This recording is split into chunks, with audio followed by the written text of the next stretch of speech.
I would like to know how you can say that they have no ancestral claim to this land, and that as a white person, you can say that they cannot migrate freely and cannot use the land freely that they rightfully own and have for thousands of years. Well, Mike, I'd like you to be more specific.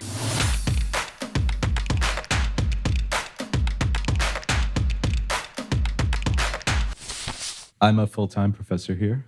I also am Italian-American, and I happen to agree with the protester in the back. Well, I have to say, as a professor, that you would come. I really appreciate that, because I know students come out a lot, but professors don't always come out to hear opposing points of view, so that's a wonderful thing. It's my duty.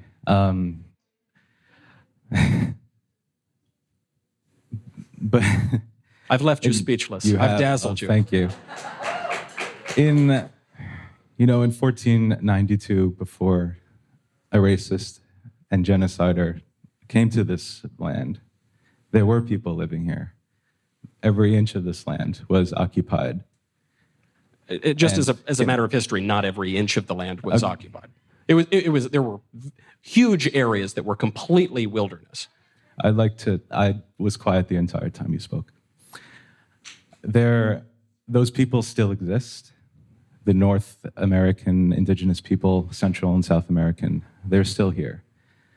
And I would like to know how you can say that they have no ancestral claim to this land, and that as a white person, you can say that they cannot migrate freely and cannot use the land freely that they rightfully own and have for thousands of years. Well, Mike, I'd like you to be more specific. Which people specifically and which land specifically? Because there were lots of different peoples in the northern and southern, in North America and South America at the arrival of Christopher Columbus. So which people do you think have a claim to which land?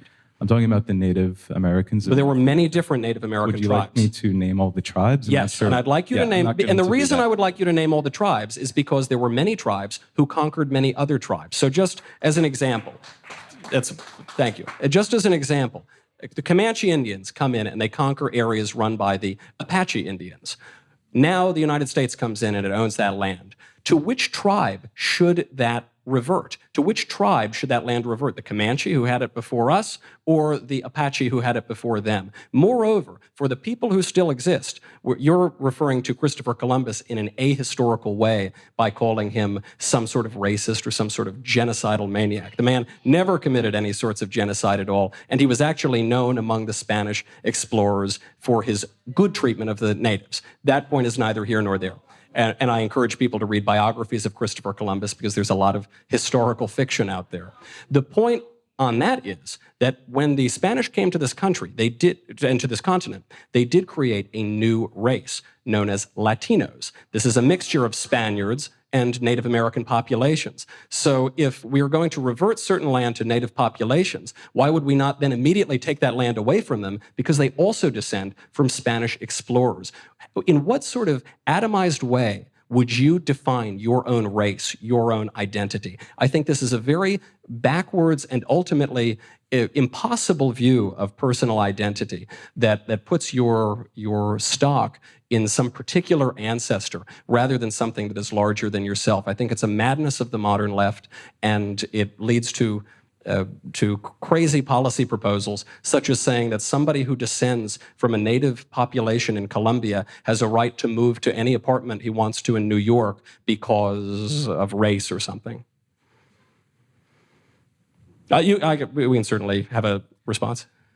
Thank you for not answering my question, and in the future... I think I did answer you. How specifically could I answer your question? If you could not lower the microphone until the person's done speaking, I think that'd be better for everyone. Thank you. That's all. So you were done speaking. I think the gentleman did just fine then.